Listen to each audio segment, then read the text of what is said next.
दूसरा चूहा था चूहा नंबर 2। चूहा नंबर 2 को इन्होंने इंजेक्शन लगा दिया। चूहा नंबर 2 को इन्होंने इंजेक्शन दिया और इंजेक्शन में इन्होंने इस बार क्या भर के दिया, इस चूहे को R2 स्टैंड दिया। और R2 स्टैंड देने की वजह से ये चूहे को निमोनिया होगा या नहीं होगा? और चूहा जिंदा बच गया कि नहीं बच गया? जिंदा बच गया, लाइव था, लिविंग था। तीसरा चूहा इन्होंने पकड़ा फिर चूहा नंबर 3।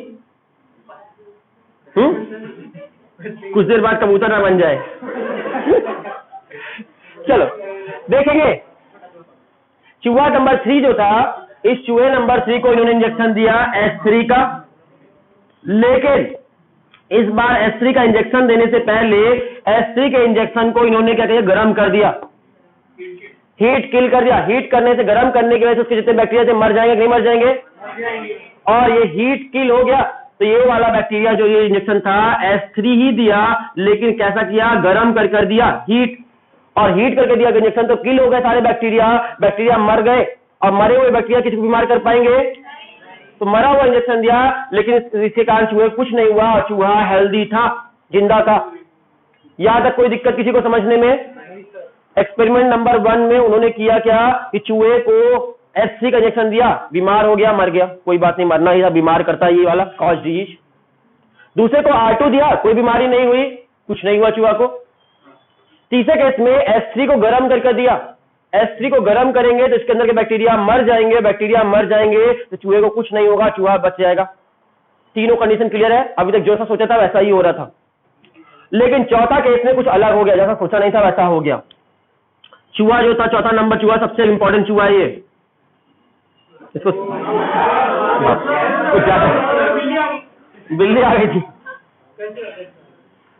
चलो जो भी है।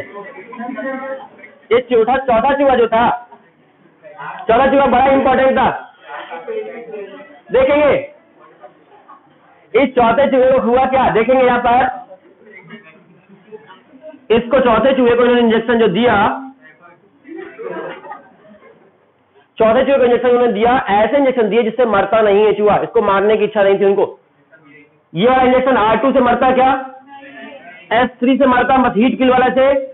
ये दोनों मिक्स कर दिया उन्होंने, इस इंजेक्शन को दोनों से मिक्स कर दिया, R2 का इंजेक्शन दे दिया प्लस S3 हीट किल वाला,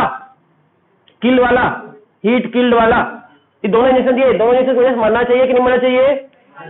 नहीं मरना चाहिए, क्योंकि इससे भी नहीं मरता और इससे भी नहीं मरता। लेकिन उनका चूहा ये वाला मर गया था और वो सदमे में पहुंच गए। दिन रात उसके ख्यालों में डूबे रहते थे और चूहे के बारे में सोचते रहते थे दिन रात कि वो क्यों मरा, चूहा क्यों मरा, चूहा नंबर 4 जो था हमारा वो क्यों मरा, उसके बारे में सोचते रहे। क्योंकि आपका R2 की वजह से नहीं मरना चाहिए था, S3 हीट किल हो रहा था उसकी वजह से नहीं मरना चाहिए था, लेकिन चूहा मरा क्यों, इसका रीजन सोचते रह गए वो क्यों मरा।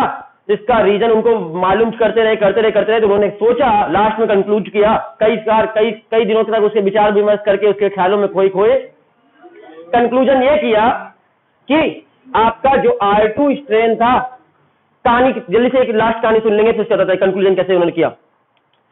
एक इस कमरे में एक लड़का है, आतंकवादी है, नहीं है आतंकवादी, चलो एक लड़का है, उसके हाथ में बंदूक है, ध्यान समझना, एक लड़का है बैक्टीरिया, उसके हाथ में बंदूक है, वायरुलेंट जीन। वो आपका जिंदा लड़का है, हाथ में बंदूक लिया हुआ है, किसी को मार सकता है कि नहीं मार सकता? पहला ऑप्शन मार सकता है। कहानी नंबर 2, एक लड़का है लेकिन उसके पास बंदूक नहीं है, कुछ भी नहीं है, मारने के लिए हथियार नहीं है, जिंदा लड़का है, मार पाएगा किसी को? नहीं मार पाएगा, ऑप्शन नंबर 2 नहीं मार पाएगा। तीसरी कंडीशन, एक लड़का है मरा हुआ, उसके हाथ में बंदूक है, किसी को मार पाएगा? कहानी ध्यान समझना, आपको समझ जाओगे, आंसर के पास पहुंच जाओगे। पहली कहानी, लड़का जिंदा था, हाथ में बंदूक थी। दूसरा बात, लड़का जिंदा था लेकिन बंदूक नहीं। तीसरी बात, लड़का मरा हुआ लड़का था एक, और उस मरे हुए लड़के के हाथ में बंदूक थी, वो किसी को मार पाएगा? और चौथा केस, एक मरा हुआ लड़का जिसके हाथ में बंदूक है और एक जिंदा लड़का जिसके पास कुछ नहीं है, दोनों मिलकर किसी को मार सकते हैं। कैसे? उसकी बंदूक ये उठा लेगा और मार देगा। कंडीशन आपको क्वेश्चन आंसर मिल गया। कहानी ये लड़का था चूहा नंबर 1, इसके पास बंदूक थी, जिंदा लड़का था, मार दिया, वायरुलेंट जीन भी था और लिविंग भी था बैक्टीरिया, डांट खाओगे तुम। दूसरी बात, R2 लड़का जिंदा था लेकिन इसके पास वायरुलेंट जीन ही नहीं था, हथियार ही नहीं थे, किसी को कुछ नहीं कर पा रहा था। तीसरी कंडीशन, लड़का ही मरा हुआ है, भले उसके पास बंदूक है लेकिन लड़का मरा हुआ है, कुछ नहीं कर पा रहा। चौथी कंडीशन, लड़का मरा हुआ बंदूक लिए हुए और एक जिंदा लड़का, दोनों मिलकर क्या करेंगे, इसके पास जो वायरुलेंट जीन है वो इससे निकलकर इसके पास आ जाएगा और ये जिंदा वाले ले लेगा। मतलब R2 पहले कैसा था, नॉन वायरुलेंट था। R2 कैसा था, नॉन वायरुलेंट था, लेकिन S3 के मरे हुए S3 के कांटेक्ट में रहने से R2 वायरुलेंट बन गया। रिपीट करें, R2 नॉन वायरुलेंट से वायरुलेंट बन गया। क्यों बन गया, कुछ चीज S3 मरे हुए S3 के शरीर से कोई चीज निकली और उसके शरीर से निकलकर इसके शरीर में चली गई। डेड S3 के शरीर से कोई चीज निकली होगी, वो कोई चीज क्या थी नहीं पता था इनको, ग्रिफिथ को नहीं पता वो चीज क्या थी। बोले कोई चीज इसके शरीर से निकल कर आई और R2 के शरीर में घुस गई वो चीज, और वो चीज की वजह से R2 में ट्रांसफॉर्मेशन हो गया। R2 नॉन वायरुलेंट से वायरुलेंट बन गया। पहले R2 नॉन वायरुलेंट था, अब R2 वायरुलेंट। किस वजह से हो गया, इस चीज की वजह से। वो चीज कहां से आई, S3 से। डेड S3 से कि जिंदा S3 से, डेड S3 से। क्लियर है, डेड S3 से वो चीज निकली और इसको ट्रांसफॉर्मेशन कर दी, नॉन से उसको वायरुलेंट बना दी।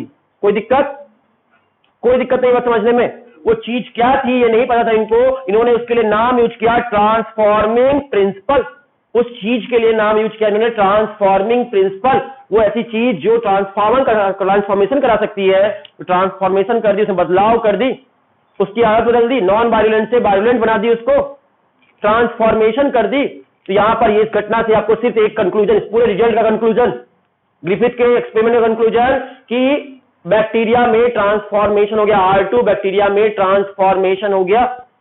किसकी वजह से, कोई चीज S3 से निकलकर R2 के शरीर में आ गई, जिसकी वजह से R2 नॉन वायरुलेंट से वायरुलेंट बन गया, और उस चीज का नाम ट्रांसफॉर्मिंग प्रिंसिपल है। ट्रांसफॉर्मिंग प्रिंसिपल रख दिया गया। यहां पर ग्रिफिथ का एक्सपेरिमेंट खत्म हो गया।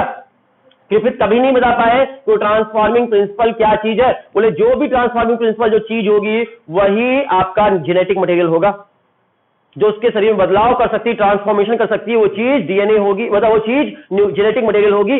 अब वो ट्रांसफॉर्मिंग मटेरियल प्रोटीन है, डीएनए है या आरएनए है, ये गुफ्ती अभी भी सॉल्व नहीं हुई।